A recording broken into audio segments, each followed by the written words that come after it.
Good evening everyone, Academic here. Let's make a deal, shall we? Give me 10 minutes of your time and I'm going to give you all the know-how, expertise and advice needed for you to smash your exams, GCSEs, A-Levels, whatever you're focusing on right now. They can be a tough nut to crack. But I got 2 A stars and 3 A's for A-Levels, 8 9s for GCSEs. I know how I can get you your exam success. What ultimately you need to know is what, how and when to revise, and that's what we're going to be going on in this video. Now for this we have a special guest. Say hello. Hey guys, Drake here. It's time to prep for those tough exams. How are you feeling, A-Man? Yeah, I'm doing good, Drake. I mean, I know you're going through some tough times right now, all that Kendrick beef going on, so I'm glad to have you here discussing the really important stuff. Now without further ado, let's get into the first section. Now, what do you revise? Well, it might seem obvious once I say it, but lots of people don't get it. As I say, lots of people say lots of BS online, but really it's a two-part approach. Take it away, Drake. Yeah, not as hard as God's plan, man. It boils down to knowing the content and exam practice. Can't have one without the other, you feel me?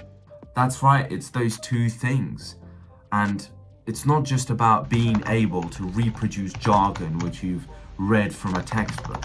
It's really about understanding and applying it to whatever scenario they give it to you, whether it's science, whether it's history, whether it's politics. You need to be able to use those key concepts. Now, of course, there is space to memorize specific things, and I'll give you an example. GCSE biology students, I'm sure you know, you cannot say that enzymes die. You have to say that they denature, and that's the specific thing. And if you don't say that, you don't get the mark. But the fact is, it has to be suited to whatever you're writing. And that's kind of the beauty of GCSEs and A-Levels, is that actually a lot of it is not about how smart you are. Because I'm sure you know the stories of the kids who were a wonder child in year 7 and 8, and they didn't revise and they stopped studying and they fell off. You don't want to be the one falling off. You want to be the one having the academic comeback, the academic success this year or next year, depending on when you're watching this. And so you, if you know how to revise properly, will beat the people that don't know how to. Watch me rain, and I'll save them All right, dog, it all sounds well and good, but how do I get all this info into my head? Well, that's a good question, and that's what I'm about to cover now, how to revise. Now, as you know, there's lots of advice floating around everywhere on what the different methods you should use. Now, there's mind maps, there's copying, there's look, cover, write, check. I don't know what the goofballs advertise these days. Hey, you talking about me? Doesn't sound like a fair trade to me, bro. Come on. No, of course not, Drake. I was just trying to make a joke, lighten the mood up a little bit. But here's a simple method you can use that's worked for me every single time. You go get 3 shoot boxes, then you get some flashcards. Go WH Smith, you can get some from Amazon, or alternatively, you can of course use this all digitally. There's Process, Quizlet, Anki, all of that stuff. I, for example, for some things that you need to write diagrams for, I need to write on paper. Then you're going to make the flashcards based on the content. 2 things that you should avoid that I often did. Don't make them too long, otherwise you're not really going to be able to memorize all of them. You know, I used to write in very small text just to fit them all on one flashcard. Better just buy another box, spread it out a little bit, the information, because otherwise it'll be very chunky. You know, you don't just swallow a pear when you eat. You bite it. You have to digest it bit by bit, small bits. Second of all, don't make them too fancy, and it's a way of procrastination because you think you're being productive by drawing all these neat little diagrams. It's a flashcard, it's a means to an end, it's a means to your career, a means to your future. So ultimately, you don't need to make it like the Bible or an encyclopedia. What the hell? Oh my God. So you make them. What do you do with them? Well, you've got all these boxes. You go through all the flashcards and you put them in its respective box, red, amber or green.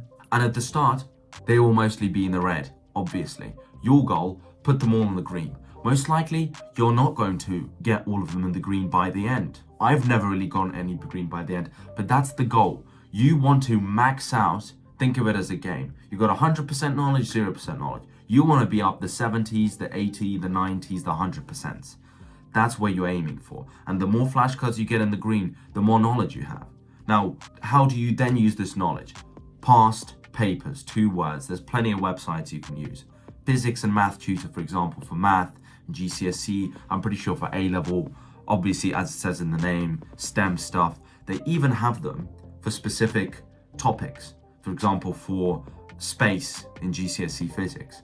So what you can actually do is, after you do the flashcards for example, the space topic, you then go and do the space questions, mark them, correct the flashcards. Maybe you put the terminology wrong and you defined it wrong, you misunderstood it. Then check it back.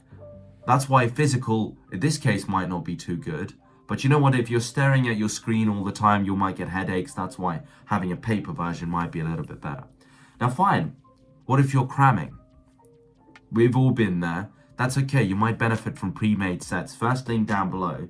There are discounted prices for all of mine GCSE and A-level sets. It's investment in your education, it's investment in your future. And so, as you know the topic more and more, you alternate between the flashcards and the exam papers more and more until you're really just doing a bunch of past papers. However, there is a right way and a wrong way of doing those past papers. You don't do them half scrolling on TikTok or on YouTube Shorts. No. You go, you sit down, turn on a timer, 2 hours or 1.5, however much you'll have in the exam, and you do it and you concentrate. And then, after you've finished, you go and mark it. Now, this is just a suggestion, and to be honest, it doesn't work for all subjects. For example, for maths, I would genuinely recommend you scrap the flashcards, just do the past papers. That gives you the best practice. I think you should also grade your work quite harshly. You don't want to be caught off guard in the exam. I agree, man. It's not a game, not a first-person shooter. It's your future. And the test might be marginal. And honestly, it is a lot of stress, and I do sympathize for all the people going through the system right now, especially post-COVID, when the grade boundaries have gone back to their original levels. If you ever need some help, you can visit the second link down below. I can offer you personalized coaching. Everybody's situation is different, so you can maximize and do your best for your situation. After all, I have experienced rough, stressful exam seasons as well, and doing this on time and solving the problem as it arises is important, as you don't want to encounter it on exam day. Now, speaking of time, we're on our last point, when to revise. Now, honestly, nobody ever wants to do it. Rarely you find a moment of motivation when you're really itching to revise. And we never have enough time to do it. Well, you have to make the time. Here's the harsh truth. Ultimately, if something is worthwhile, you have to make sacrifices for it. And whether it's a good sixth form or a good uni that you're striving for, losing the screen time you are right now, I guarantee you could check it right now, spending on brain rot, Instagram, YouTube or TikTok or any other platforms, putting that into something useful, your future self and your current self even will thank you way more if you do it and you actually respect yourself and you actually do what you plan to do, rather than just lay back on the bed and descend into boredom. Now, Drake, you have read that best-selling book, Atomic Habits? What's the main gist of that? You have to make good habits easy, attractive, and satisfying, and vice versa for the bad ones. Oh, well, great. This can be applied here then. Now, while you can't really make, as I've said, revision particularly exciting unless you provide rewards for you doing it, which you can work out, maybe half an hour of away time or meeting with friends after a tough session, you can make procrastination hard, unattractive, and unsatisfying. Now, what have I used throughout the years to do that? There's many digital resources and apps and tools you can use. ScreenZen, excellent app. It interrupts your doom scrolling or activity in whatever app you're in every 3 or 5 or so minutes, which means you can't get into those hour-long stretches of nothingness. It's a great way to break apart process that you're sucked in as you go into social media. I'm very bad for it, so it's really helped me a lot. You can use Stay Free for PCs and Macs. That's simply just a screen time limit. I know Apple has its own feature, but it can be a little bit difficult to hold yourself accountable because you can just press, ignore screen time limit. So this will be useful. And you might say, oh, That's a little bit childish. Why are you putting limits on yourself? but ultimately, if we don't, this technology is designed to keep you a robot, a zombie, without no autonomous control. Ultimately, you have to snap out of it. And if that means you have to use some childish or some weird limits to do that, so be it. Are you willing to make the sacrifice? It goes back to that. Now, if you want to stop procrastinating during exam season, let me give you a 1-minute rule that I've used before. Set the screen time of an app to 1 minute. I know it sounds weird, but go and use platforms like Stay Free and set a 1-minute timer on, let's say, TikTok. Now, it may not work for everyone and you might need a slightly larger time scale, for example, 5-minute daily or 10 minutes daily. But just a taste of an app can make me feel like I'm still enjoying it, but that I have had my daily dose and that I'll put the rest of the enjoyment later for the next days for the future.